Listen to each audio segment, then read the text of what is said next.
What's happening, everybody? What's happening? Hope everybody's good out there. Everybody's staying away from the Rona, COVID-19, the coronavirus, whatever you want to call it. Just don't catch it. Hope everybody's good. Hope everybody's well. So I am going to put an applications video up this week also, but I wanted to touch on something. I was talking to one of my seeings a few days ago in terms of the system. And now what I'm going to say is not a slight or any amount of disrespect or talking negatively about in any way, shape, or form any other branch of the Jow Ga system. I'm just trying to focus on one particular branch, which is the branch that I come from. So the Jow Ga system, as we all know, those of us who practice the Jow Ga system, was born out of fighting, was born out of combat, with Jiao Long becoming the chief martial art instructor for a warlord general by the name of Li Fuk Lam during China's feudal period, you know, what they call the period of the warlords in the early 20th century. A lot of us know of Zhao Bi's reputation as a fighter when he was designated to take over the system after Jiao Long died in 1919.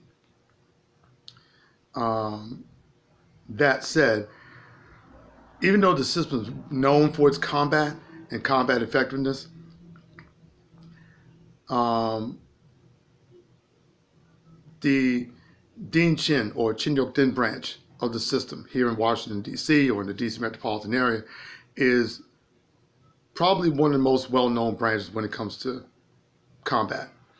Again, that's not a slight on any other branch, but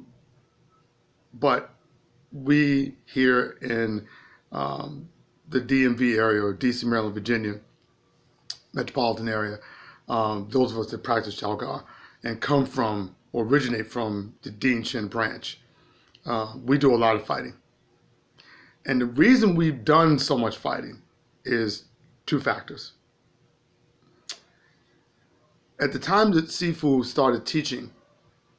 Chen started teaching Jow Ga in this country, which was in 1968, you have to understand what was going on at the time. Sifu immigrated to this country at the height of the civil rights movement, at the height of Vietnam. I mean, he came at a very rough time in America's history. Now, in terms of the civil rights movement, again, you had African Americans, you know, like my parents and grandparents and everybody's parents that I knew growing up, fighting for equal rights in this country. And one of the ways they did that was through the practice of martial arts. So that's where you have a lot of men, a lot of African Americans getting involved in the martial arts. In particular, at that time, the Japanese and later the Korean styles under Jun Rhee. Remember, Jun Rhee, the father of modern day Taekwondo, was a Washingtonian. When he immigrated from Korea, he settled here in DC and then later moved, I believe, out to Virginia. I believe he had moved out to Virginia. But he was still in the area. He had dozens of schools at that time when I was coming up, a lot of schools. So that said, you had a lot of African Americans that went into the martial arts mainly for self-protection. Mainly for self-protection, because most blacks and black families didn't own guns at that time. You had some that did, but really, no. You know, and there's a reason why we generally don't like guns, you know, as a whole, as a race. We're not a gun culture. That's not who we are. But anyway, excuse me. That said, so again, that's where Sifu comes in. So Sifu comes in, he moves in to DC from Hong Kong in 66. He starts teaching in 68. And the majority of his students were all African American. All African American. Some Chinese, but mainly African American. Okay? People like the late Joe Colvin, the late Eugene Mackey, retired Sifu Derek Mims. Derek Sifu Mims' mother. Those were his main body of students, all African American, and so it gave them an opportunity to learn how to defend themselves. So they gravitated toward Chinese martial arts and things of that nature. And then later on, you had guys in the 70s that came in also who already had a background in martial arts and wanted to try Chinese martial arts. This is where you get men like late senior instructor Paul Atkins and senior instructor Robert Woods, who thankfully is still alive and well. Those two gentlemen in particular already had, and I asked Sifu Atkins Sifu Woods a few years ago, because I knew they had their black belts in Taekwondo from Simba Dojang, which is one of the oldest Taekwondo schools here in the nation's capital. But I asked them, how far along were they in Taekwondo by the time they got to Jow Ga? He told me about 3 years ago that by the time they got to Jow Ga, by the time they started training under Sifu Chen, both he and late Sifu Atkins already had their 5th degree black belt in Taekwondo. 5th degree. That was, he told me, 1975 is when they actually joined the system. 1975 is when they joined. And I mean, it's amazing. It's amazing. The other thing is that we do a lot of competing here. Even before there was what they call an official tournament circuit or NASCAR was even created, there were always tournaments. Always tournaments. You would go to one tournament and entry fee would be like $25, and a table would be, there'd be like 2 or 3 other conference tables set up with flyers covering the entire table. I mean, I used to come home with at least 15, 16 flyers in my bag of tournaments I wanted to go to, and I had to sit down and go through them. I would just grab them off the table, and it would depend on me. For me, it depended on location, distance, affordability, all that stuff. So we fought in those tournaments. We fought a lot. And again, we're still coming out of the civil rights movement in the 70s. So our instructors were like, these techniques need to work. And again, no one carried guns back then. No one was walking around packing. We didn't do that. We didn't do that. You handle things with your fists. You got a problem with somebody, they're talking smack about you, or besmirching your reputation. You go to that person, you talk it out, or you fight it out. That's it. But techniques had to work. Crime was kind of high at that time back in the 70s, so people learned, again, for self-defense reasons. So the techniques had to work. They had to work. And they had to work to great effect. And believe me, they do. So in the Dean Chin branch, we still keep that tradition. We are not just about the forms and the weapons and line dance and 2-man sets. We're all about that. We're all about the system as a whole. But application is our thing. Combat effectiveness is our thing. We want the system to be represented and to be known as a fighting style. That's how we are here in the DMV area. Every single Jow Ga school that is descended from Dean Chin is pretty much like that. Every single one, whether we're teaching one person or 101 people, it doesn't matter. Paul's class, late Sifu Paul Atkins, his class was so tough, they used to call it the Nightmare. That was the nickname for it. Because to go to Paul's class and not spar was an unthinkable thing. If you go to Paul's class, you're going to fight that night, whether you want to or not. That's just the way it is. You don't have to do tournaments, but you're going to learn how to apply these techniques in case you need to save yourself. That's just the way it was. Back then, when I was coming up in the 80s, I started the system in 81, we threw with full strength. We threw with almost full strength, full power, especially on punches and kicks to the body. Strikes to the head we were always careful with. But punches and kicks to the body, oh no, we let it go. we let it go. You just dealt with it. You either take the shot or learn how to block better. You'll figure it out. You get tired of getting hit, you'll figure it out, guaranteed.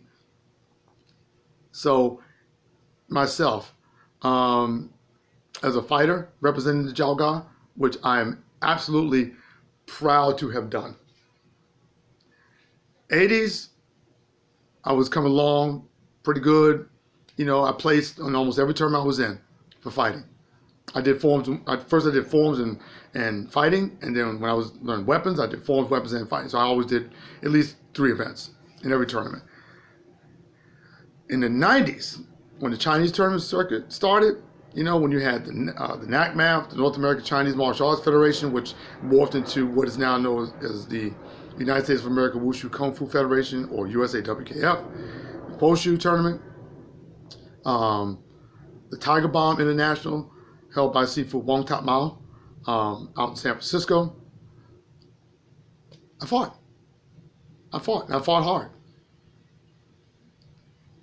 And it was amazing to me. I still kind of scratch my head about it. It's amazing to me that I was actually ranked 3rd in the nation in 1998 under the USAWKF for men's lightweight fighting. Proud to be ranked. Proud to be ranked high. But other than that, and those of you who remember me in the 90s know, I was disqualified for throwing way too much power quite often. Knockouts, technical knockouts. It's just the way it was. I never complained about anybody hitting me. But we trained hard. I was there in those events and in every event I go to, representing the Jow Ga system, my Sifu, my teachers, and myself. I'm like, somebody got to get a whooping, but it ain't going to be me. And that was my attitude back then. And it was all through the 90s. All through the 90s. A little bit of a hiatus between 94 and 97, but pretty much all through the 90s. That's the way it was. But the techniques have to work. The techniques have to be effective. This is how we were trained. This is what we believe. And again, we're coming through civil rights movement on up. And then you go into, you know, a little bit of a hiatus. And then the crack days in DC, oh my God. Yeah, you need, you know, and I didn't, you know, I've only fired a gun once in my life. I don't do guns like that. But the crack days, oh yeah. You could easily get a pistol put in your face. Easy, back then. So my techniques had to work. And they worked. What we learned in the Din Chin branch, as far as Jow Ga, techniques work to lethal effect. Absolutely.